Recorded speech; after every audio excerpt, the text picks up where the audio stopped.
My girlfriend scoffed. You're perfect for my sister. She dates trash like you. I said, maybe you're right, and sent the screenshot to her parents. At family dinner, her mom sat me beside her sister and said, at least one of my daughters has taste. My girlfriend's smile vanished. I, 28, male, had been with Megan for 2 years when she sent me a text I will never forget. We met at a mutual friend's birthday party. She worked in marketing, I worked in logistics. Nothing fancy, but honest work. She seemed warm, funny, and grounded. For 2 years, I thought we were building something real. Then one Thursday night, my phone buzzed. Megan, you know what? You're perfect for my sister. She dates trash like you. Maybe I should set you two up. I stared at the screen. The words did not move. They sat there, sharp and deliberate, glowing in the dark of my living room. I read them again. Then a third time. There was no argument before this. No fight. No context. Just cruelty, typed out and sent. I took a screenshot.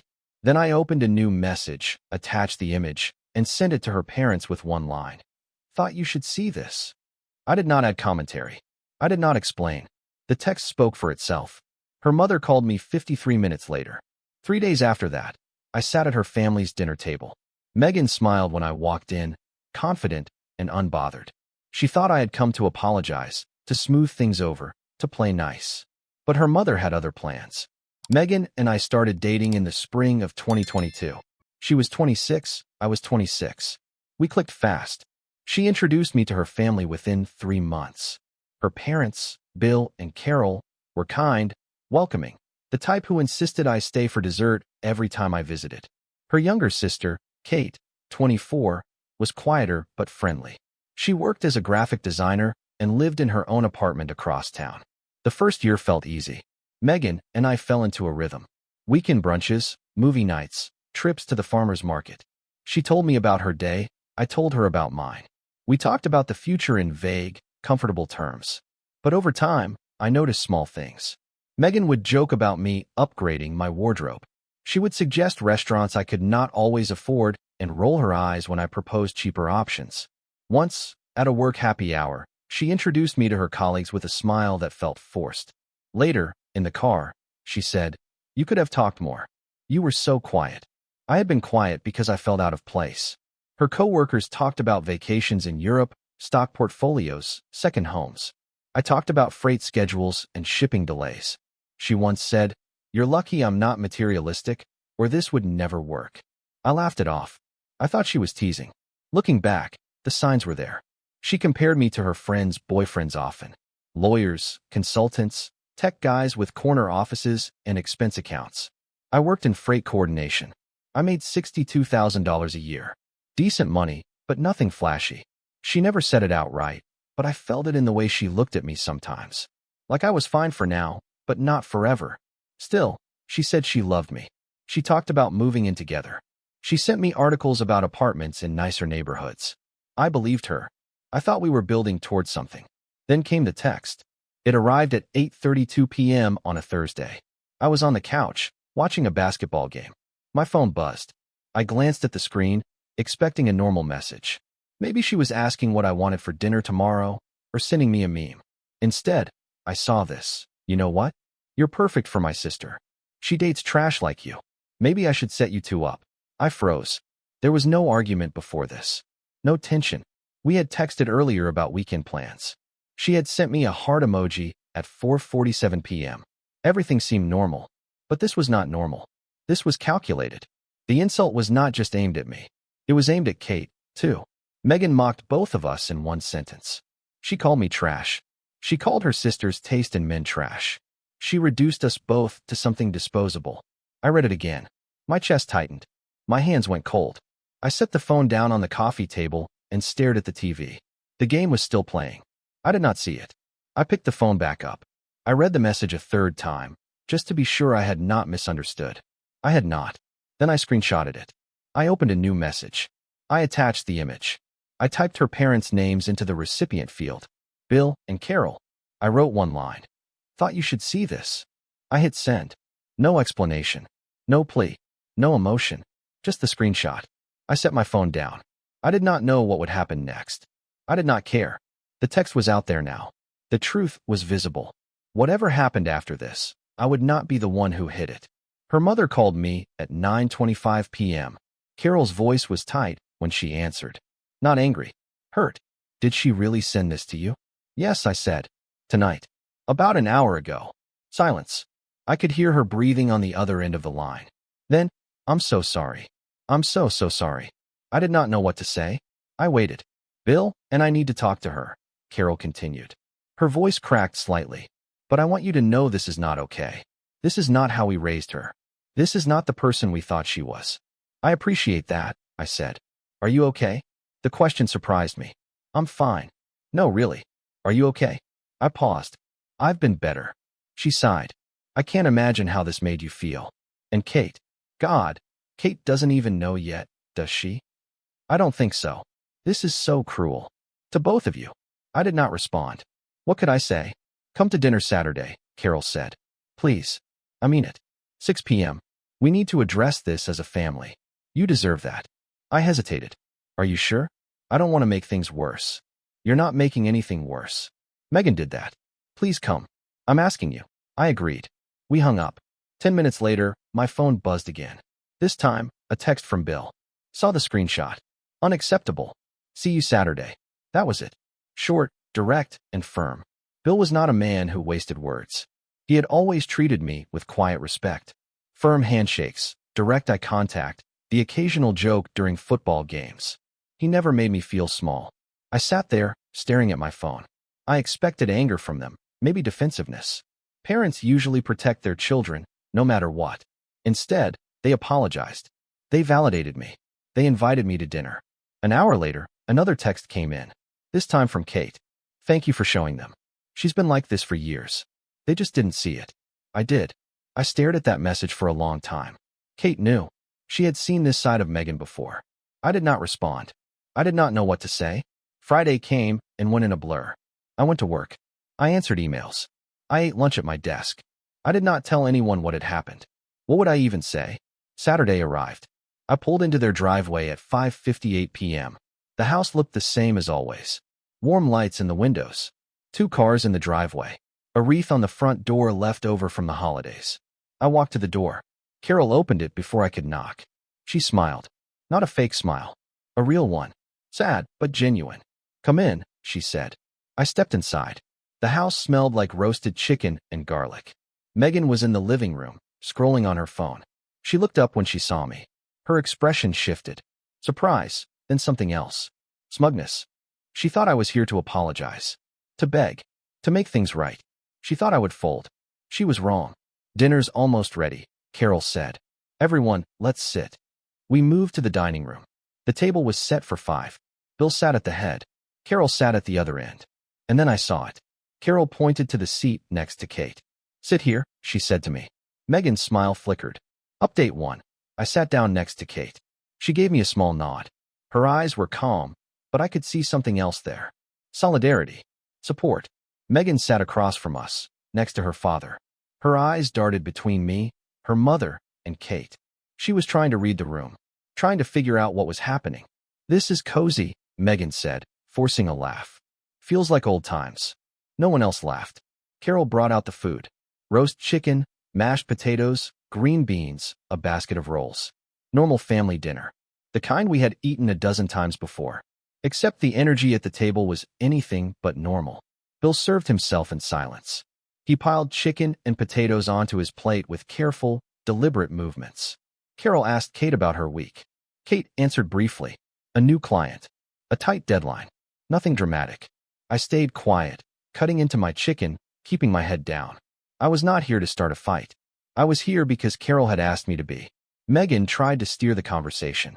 So, how's work been? She asked me. Good, I said. That's it. Just good. Yeah. She looked annoyed. She turned to her mother. Mom, you didn't tell me we were having a dinner party. Carol did not look up from her plate. It's not a party. It's a conversation. Megan's smile tightened. About what? Carol set her fork down. She wiped her mouth with her napkin. She looked directly at Megan. About respect. The room went still. Respect. Megan repeated. Yes. Respect. For people. For family. For the people you claim to love. Megan's face flushed. What are you talking about? Carol pulled out her phone. She opened a message. She slid the phone across the table toward Megan. It was the screenshot. Megan's eyes widened. She looked at the screen, then at me, then back at her mother. "That's private," she said. "It's cruel," Carol said. Her voice was steady. "And it's not just about him. You insulted your sister, too. You called her taste in men trash. Do you understand that?" Megan looked at Kate. Kate stared back, stone-faced. "It was a joke," Megan said. "Obviously. We joke like that all the time." "No, we don't," Kate said. Her voice was quiet, but firm. Megan's mouth opened, then closed. "It wasn't funny," Bill said. His voice was cold, flat. "It was mean. And it was beneath you." Megan's hands gripped the edge of the table. "You're all taking this way too seriously." "Are we?" Carol asked. "Because from where I'm sitting, you sent a text message calling someone you claim to love trash. And you did it for no reason. Just cruelty. Just meanness." Megan looked at me. "You sent this to them?" "I did," I said. "You violated my privacy. You violated basic decency," Carol said. Megan stood up. Her chair scraped against the floor. "I can't believe this. You're all ganging up on me over a stupid text." "Sit down," Bill said. She did not sit. She grabbed her purse from the counter. "I'm leaving." "If you leave, don't come back tonight," Carol said. Megan froze. Her hand was on the door handle. "I'm serious," Carol continued. "Sit down. Apologize. Or leave and think about what you've become." Megan's face twisted. She looked at me again, then at Kate, then back at her mother. Slowly, she walked back to the table. She sat down, but she did not apologize. The silence stretched. Carol cut a piece of chicken. Bill took a sip of water. Kate pushed her mashed potatoes around her plate. Megan stared at the table. Carol leaned back in her chair. She looked at me, then at Kate. "At least one of my daughters has taste." Kate smiled. Small but real. Megan's face went pale. Her smile vanished completely. Her jaw tightened. Her eyes filled with something I had never seen before. Panic. Shame. Rage. She did not say another word for the rest of dinner. We ate in silence. Carol served dessert. Apple pie.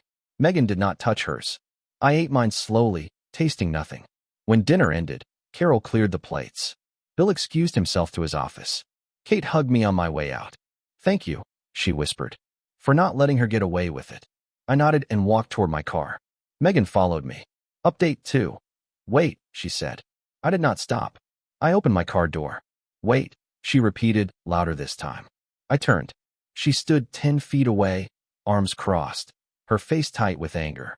"You had no right to do that," she said. "You had no right to say what you said. It was a private conversation. It was an insult. To me and to your sister." She stepped closer. Her voice rose. "You're making this a bigger deal than it is. You're embarrassing me in front of my family.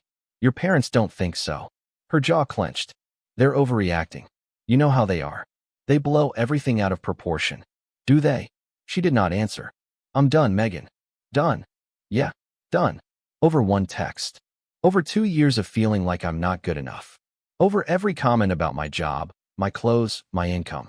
Over being introduced to your friends like I'm some project you're still working on." She blinked. "That's not fair." "It's true.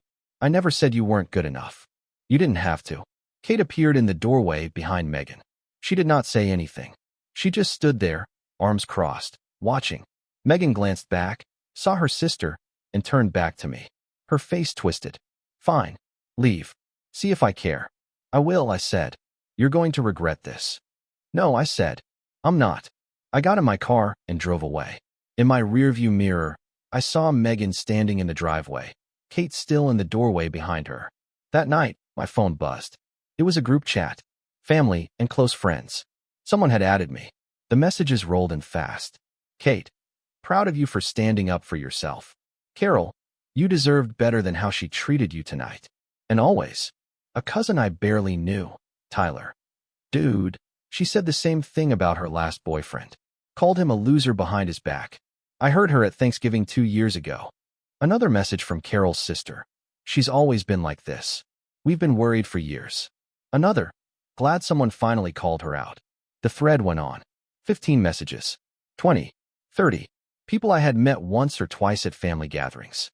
People who barely knew me. Not one person defended her. I read through the messages slowly. Tyler's message hit the hardest. This was not the first time. This was a pattern. I set my phone down. I felt something shift inside me. Not anger, not sadness, just clarity. I had made the right call. Update 3. Over the next week, the fallout spread beyond the family. Megan posted on Instagram. A vague story. Sometimes the people you trust most betray you. Lesson learned. Mutual friends reached out to me. What happened? Megan's posting cryptic stuff. I did not explain. I just showed them the screenshot. Every single person who saw it sided with me. One friend, Jordan, called me on Tuesday. Bro, she's been telling people you're controlling. That you manipulated her family. That you twisted her words. Did you show her the screenshot? I asked. Yeah. She said it was taken out of context. That you edited it or something. Did you believe her? No. It's pretty clear. There's no context that makes that okay. Jordan stopped talking to her after that. So did 3 other mutual friends. Megan's social circle shrank fast. The screenshot spread. People shared it in group chats, in DMs, in conversations over coffee. She tried to control the narrative.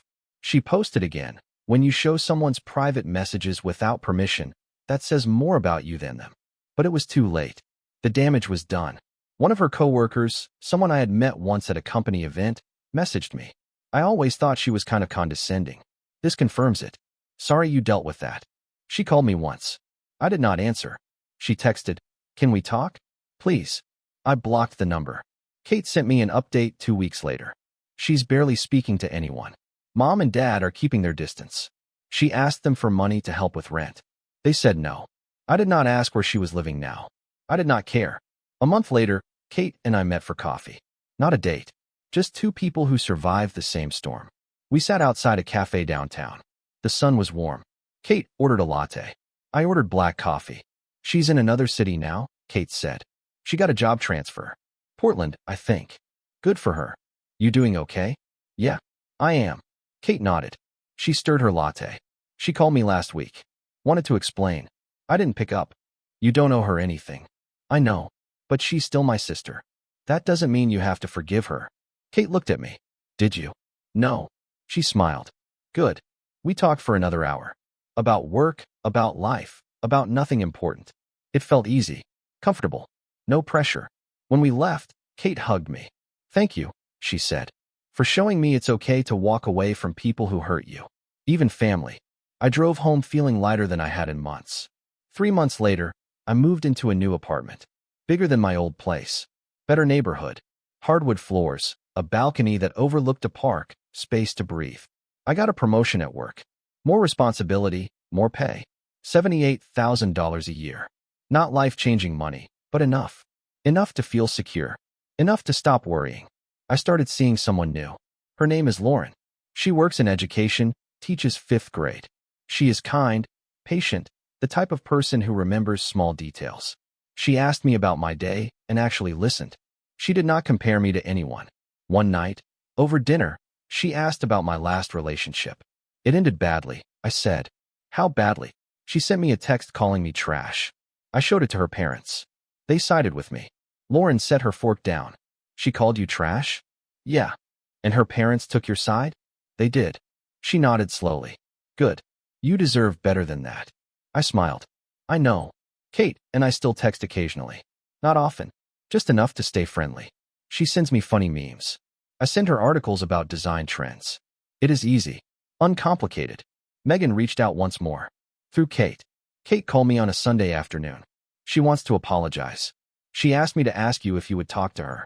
Tell her I'm good. I said. You sure? Yeah. I don't need an apology. I don't need closure. I'm already past it. Kate did not push. Okay. I'll tell her. I hung up. I did not feel guilty.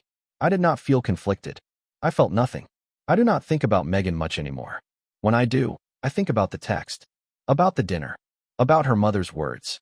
At least one of my daughters has taste. That sentence lives in my head. Not because it was cruel.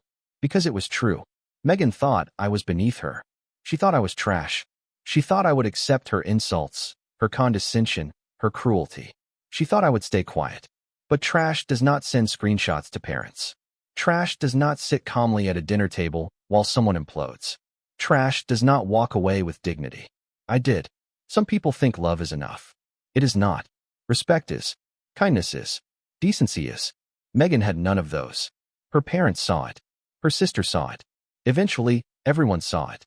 I am not angry anymore. I am not bitter. I am just free. And that feels better than any apology ever could. Some people asked me if I regret sending that screenshot. I don't. Some asked if I feel bad about how things turned out for Megan. I don't. She made a choice. She chose cruelty. She chose to insult me and her sister in one message. She chose to think she could get away with it. I simply chose not to let her. Carol and Bill still invite me to family events sometimes. I went to their house for a barbecue last month. Megan was not there. Kate was. So was Lauren. We ate burgers, played cornhole in the backyard, and laughed about nothing important. It felt normal. Easy. Right. That is what life is supposed to feel like. Not walking on eggshells.